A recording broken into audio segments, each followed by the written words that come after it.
Hi friends, welcome back to my channel. எல்லாருக்கும் வணக்கம். இன்றைக்கி என்ன ரெசிபினா அதிரசம். நம்ம ட்ரெடிஷ்னலாக செய்யக்கூடிய அதிரசம். நிறைய பேர் பாகு காய்ச்சிற பக்குவம், மாவு அரைக்கிற அந்த பக்குவமெல்லாம் தெரியாது. அதனால் அதிரசம் எனக்கு சரியாக வராது அப்படின்னு சொல்லுவாங்க. நிறையா ட்ரை பண்ணிவிட்டு விட்டுருவாங்க. நான் சொல்லி கொடுக்குற இந்த மெத்தடை ஃபாலோ பண்ணுங்கள், நீங்களும் சூப்பராக அதிரசம் செய்வீங்க. இப்போ நம்ம இதை எப்படி செய்யலான்னு பார்க்கலாம். நான் 1 கப் அளவுக்கு பச்சரிசி எடுத்திருக்கேன். இது மாவு பச்சரிசி அப்படின்னு கடையில் கேட்டு வாங்குங்க. நீங்கள் ஃபஸ்ட்டு டைம் அதிரசம் ட்ரை பண்ணுறவங்களா இருந்தால் இந்த அரிசியை வாங்கி ட்ரை பண்ணுங்கள். 1/4 கிலோ மட்டும் போதும். அப்போ தான் உங்களுக்குள்ள ஒரு கான்ஃபிடென்ட் இருக்கும், நல்லா வரும்னு. இப்போ நம்ம இதை ஊற வைக்க போகிறோம். இந்த மாதிரி ஒரு பாத்திரம் எடுத்துக்கோங்க. அதில் 1 கப் அளவுக்கு அரிசியை சேர்த்துக்கோங்க. அதாவது 1/4 கிலோ அரிசி எடுத்திருக்கேன். இதை அதில் போட்டு நல்லா 2-3 தண்ணியில் கழுவி எடுத்துக்கோங்க. இதில் முதல்ல மண், குப்பை எதனா இருக்கான்னு பார்த்துட்டு முரத்தில் புடச்சிட்டு அப்புறமா போட்டு ஊற வைக்கணும். இப்போ எதுவுமே இல்லை, இதில் சுத்தமாக இருக்குது. 4-5 தண்ணி ஊற்றி இதை கழுவி எடுத்துருங்க. எடுத்துட்டு அப்புறமா ஊற வச்சுருங்க. ஒரு 3 மணி நேரம் ஊற வச்சுருங்க. ரொம்ப நேரம் ஊற வைக்க வேண்டாம். இப்போ நல்லா ஊறி வந்திருக்கு பாருங்கள், தண்ணியெல்லாம் குறைஞ்சிருக்கு. இப்போ நம்ம இந்த மாதிரி வடிகட்டுறதில் கொட்டி தண்ணியெல்லாம் வடிகட்டிடலாம். உங்கள்கிட்ட பெரிய ஜல்லடை இருந்தால் அதில் கூட போட்டு வடிகட்டி வச்சுருங்க. இந்த தண்ணியெல்லாம் வெளியில் வரணும். அதுக்கப்புறமா நம்ம துணியில் போட்டு காய வைக்கணும். நல்லா தண்ணியெல்லாம் வடிஞ்ச வாட்டி எடுத்துருங்க.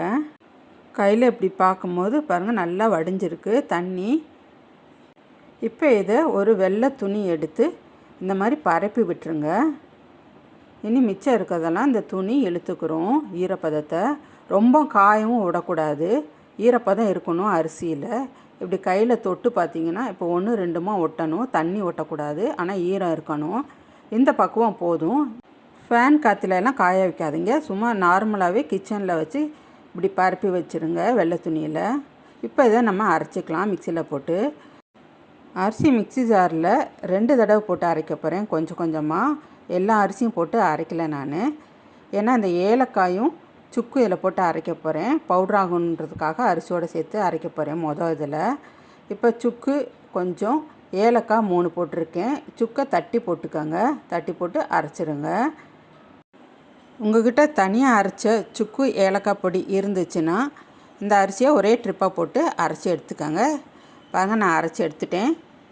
ரொம்ப குருணையும் இல்லாமல் ரொம்ப நைஸாகவும் இல்லாமல் அரைச்சிக்கோங்க. பாருங்கள், இந்த அளவுக்கு அரைச்சி எடுத்துக்கோங்க. நம்ம கையில் எடுத்து இந்த மாதிரி அமுக்கி பார்க்கும்போது பிடிபடணும்.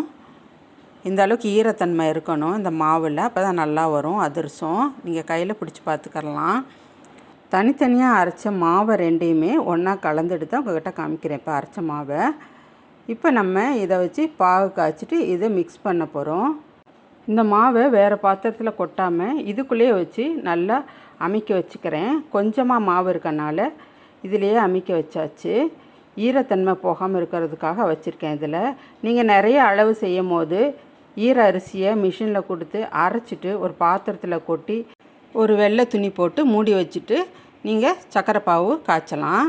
இப்போ நம்ம சர்க்கரை பாவு காய்ச்சிக்கிறலாம். இப்போ பேன் குக்கர் தான் எடுத்திருக்கேன் நான். அடிகனமாக இருக்கணும். நீங்கள் எந்த பாத்திரம் வேணாலும் எடுத்துக்கலாம். 3/4 கப் அளவுக்கு சர்க்கரை எடுத்திருக்கேன் நான், அதாவது வெல்லம். நீங்கள் 1 கப் அளவுக்கு வெல்லம் எடுக்கும் போது நல்லா துருவி எடுத்துக்கோங்க. அதில் கட்டியாக இருக்கிற வெல்லமாக போடாதீங்க. அளக்கும் போது அப்புறம் கூடுதலாக போயிடும். இதுக்கு 1/2 டம்ளர் அளவுக்கு தண்ணி சேர்த்துக்கோங்க. இந்த வெல்லத்துக்கு நீங்கள் 1 கிலோ செய்யும்போது 1 கிலோ அரிசிக்கு 3/4 கிலோ வெல்லம் சேர்த்துக்கோங்க. இப்போ இந்த வெல்லத்தை நம்ம ஒரு கட்டை கரண்டி வச்சுக்கோங்க. வச்சுட்டு நல்லா கிளறி விட்டுருங்க. வெல்லம் நல்லா கரையிற வரைக்கும் நல்லா கிளறி விட்டுருங்க. இது நல்லா கரைஞ்ச வாட்டி வடிகட்டிடுங்க. வடிகட்டிட்டு அப்புறமா அந்த பாத்திரத்தை கழுவி இதுலேயே அந்த வெள்ளைப்பாகை ஊற்றிட்டு மறுபடியும் காய்ச்சணும். ஏன்னா இதில் மண் இருக்கும் வெள்ளத்தில், அதனால் பாத்திரத்தில் அடியில் மண்ணும் ஒட்டிக்கிட்டு இருக்கும். அதனால் அலசிடுங்க பாத்திரத்தை. நீங்கள் அடிக்கடி அதிரசம் செய்கிறீங்களோ இல்லையோ, கற்று வச்சிட்டிங்கன்னா நீங்களும் சொல்லிக்கலாம், எனக்கும் அதிரசம் செய்ய தெரியும்னுட்டு. இப்போ நல்லா கரைஞ்சி வந்துடுச்சு. இதை நான் வடிகட்டிடுறேன். வடிகட்டிட்டு அதே பாத்திரத்தில் ஊற்றிருக்கேன். நல்லா திக்காக வந்துருச்சு பாருங்கள். இதை நல்லா கலக்கிட்டே இருங்க. அதிரசம் மாவு மட்டும் ரெடி பண்ணி வச்சிட்டிங்கன்னா அப்பப்போ 2 சுட்டு சாப்பிட்டுக்கறலாம், மொத்தமாக சுட வேண்டாம். இது ஈஸியான பலகாரங்க. தேவையான பொருட்களும் கம்மி தான். அவ்வளோதாங்க, கம்பி பதத்துக்கு வந்துருச்சு பாகு. இப்போ இந்த மாதிரி கொஞ்சம் தண்ணி எடுத்துக்கோங்க. அதில் கொஞ்சோண்டு சர்க்கரை பாகை ஊற்றி பாருங்கள். தண்ணியோடு சேர்த்து மிக்ஸ் ஆகாமல் ஒரே இடமா விழுந்துருச்சுன்னா பாகு ரெடி ஆயிடுச்சுன்னு அர்த்தங்க. இப்போ நான் இதை கையில் எடுத்து காமிக்கிறேன். இது நல்லா உருண்டு வரணும். ரொம்ப ஹார்டாக இருக்கணும்னு அவசியம் இல்லைங்க. கொஞ்சம் கொலன்னு இருந்தாலே போதும். பாகு ரெடி ஆயிடுச்சுன்னு அர்த்தம். பாருங்கள், சூப்பராக இருக்குது. இப்போ ஒரு அரை கரண்டி மாவு எடுத்து, பச்சரிசி அரைச்ச மாவை எடுத்து இந்த பாகில் போட்டு முதல்ல நல்லா கிளறி விட்டுருங்க. கொஞ்சமாக போட்டால் போதும். அரிசி மாவை நல்லா கட்டி இல்லாமல் முதல்ல கலந்துருங்க.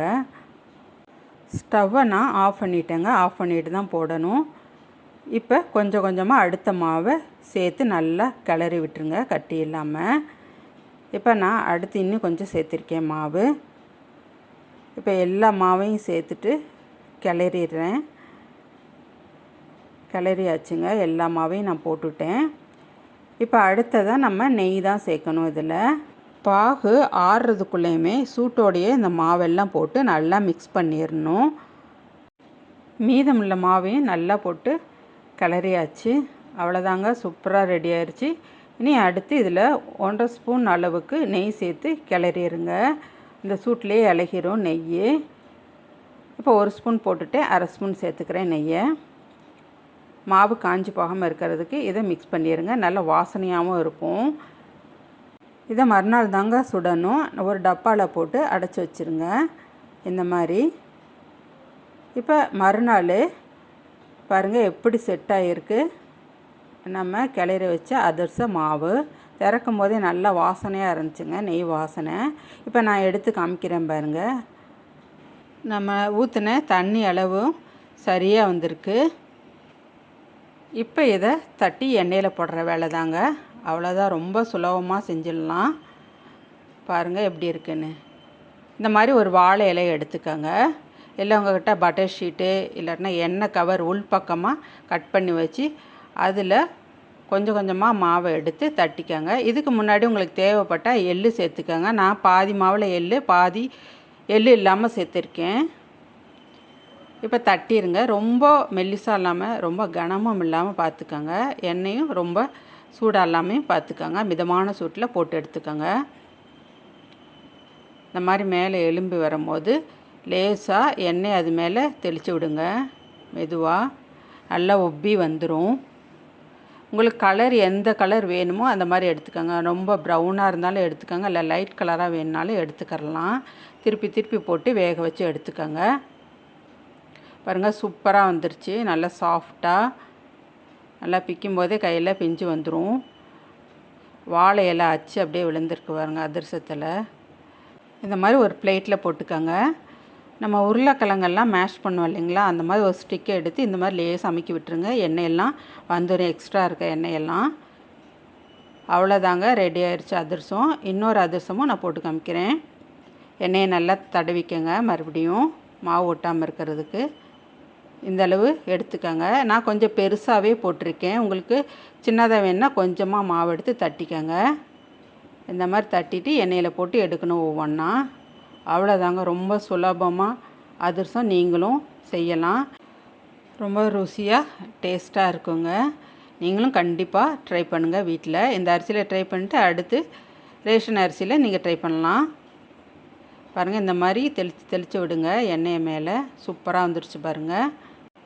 1/4 கிலோ மாவில் சுட்ட அதிரசம் இவ்வளோதாங்க. நான் பெருசாக போட்டிருக்கனால இவ்வளோ தான் வந்துச்சு. நீங்கள் சின்ன சின்னதாக போடும்போது இன்னும் கூடுதலாக கிடைக்கும் உங்களுக்கு.